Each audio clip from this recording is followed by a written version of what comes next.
Bonjour les amis, ok alors là aujourd'hui on va enfin en parler, vous m'avez beaucoup demandé cette vidéo, on va parler de la GoPro, la nouvelle GoPro, la Hero 7, la Black. Donc voilà, là elle est là, moi comme tu vois là je l'ai mise dans une petite cage très sympa que j'ai trouvé aussi sur Amazon, j'essaierai de te mettre un lien.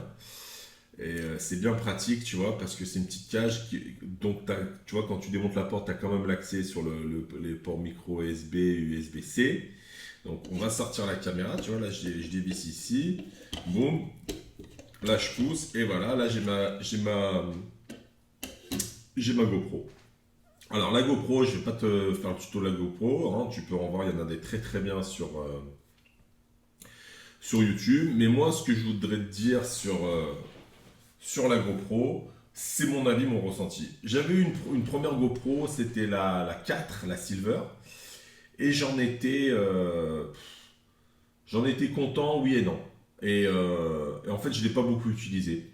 Parce qu'à cette époque, les iPhones, ils commençaient à avoir de très bonnes résolutions pour filmer. Donc, j'utilisais plus souvent mon iPhone plutôt que de sortir la GoPro.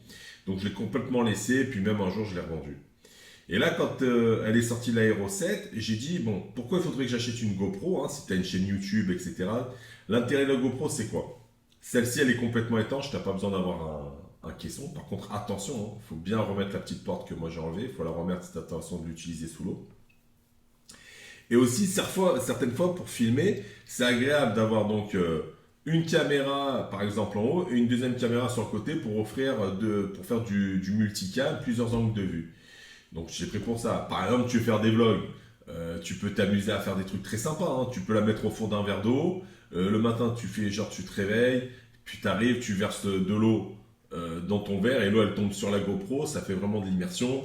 Tu peux la poser dans ton frigidaire. Au moment où tu ouvres le frigidaire, on doit voir le frigidaire. Tu vois, quand tu vlogs, ça donne de la vie à tes vlogs. Quand tu fais des sports extrêmes, tu peux la clipser sur ta moto, sur le guidon de ton vélo, avec les ventouses sur le côté d'une voiture. Vraiment, elle peut faire énormément de choses. Par exemple, moi, quand je voyage, ce que j'aime bien faire quand je fais des vlogs, pour mon autre chaîne YouTube, avec une petite pince comme ça, cette pince-là, elle va très bien, ça coûte que dalle, ça coûte 2-3 $, tu la clipses de partout.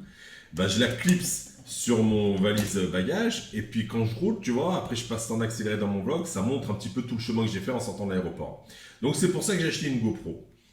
Donc la GoPro, j'ai dit en plus ça c'était la Euro 7, il disait ouais elle a un meilleur stabilisateur, très bonne qualité, etc. Donc j'ai acheté. Alors je m'en suis servi, il n'y a pas de problème. Mais il y a quand même quelques points négatifs, à savoir l'autonomie. L'autonomie elle est vraiment bidon.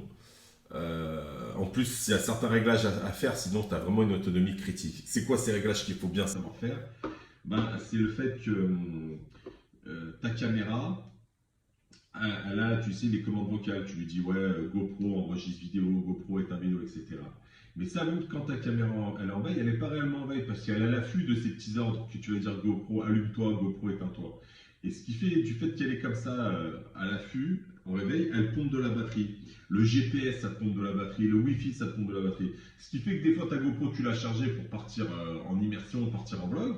Et puis, tu arrives, et tu vois qu'en fait, ta GoPro, eh ben, elle est déchargée ou il ne te reste pas grand-chose dans la batterie. C'est embêtant, tu vois. Donc, il faut désactiver tout ça pour après, justement, que ça arrête de te pomper la batterie. Mais je veux dire, même quand tu as fait tout ça, la batterie, elle n'est pas waouh. Moi, tu vois, je suis peut-être 1h30, 2 heures, et c'est pas énorme, c'est pas énorme. Donc, moi, mon avis, acheter une GoPro, c'est vrai que c'est bien pour les sports extrêmes. Mais, pourquoi je te fais maintenant cette vidéo et je ne l'ai pas fait avant? Il y a le Osmo Action qui est sorti de chez DJI. Et moi, à mon avis, si tu pars sur comme ça, une caméra pour activité extrême, ne prends pas la GoPro, prends la Osmo Action. C'est beaucoup mieux. Elle a une meilleure caractéristique et tu auras moins de problèmes au niveau de la batterie. Parce que là, la batterie, tu vois, aussi un truc, hein, c'est un détail, mais j'ai horreur de ça. Tu vois la batterie ici pour l'enlever, il y a une petite languette. Ben moi, ça n'a pas loupé. Hein. En plus, ils ne disent pas. Faut lire la notice, mais qui c'est qui lit la notice, tu vois. Je suis allé pour sortir ma batterie, ça s'est arraché. Je ne pouvais plus sortir la batterie, j'ai un peu galéré. J'ai dû regarder des tutos sur YouTube, savoir comment je sors la batterie sans ça. Donc j'ai dû acheter une autre batterie. Mais même là, tu vois, il faut bouger de droite à gauche. C'est vraiment mal foutu. Je veux dire, une caméra à ce prix-là, tu n'as pas envie d'avoir un système bidon. Tu vas avoir un bouton, tac. Il y a un ressort qui te la fait sortir. Ben là, il n'y a pas, il faut la bouger de droite à gauche tout doucement jusqu'à qu'elle sorte.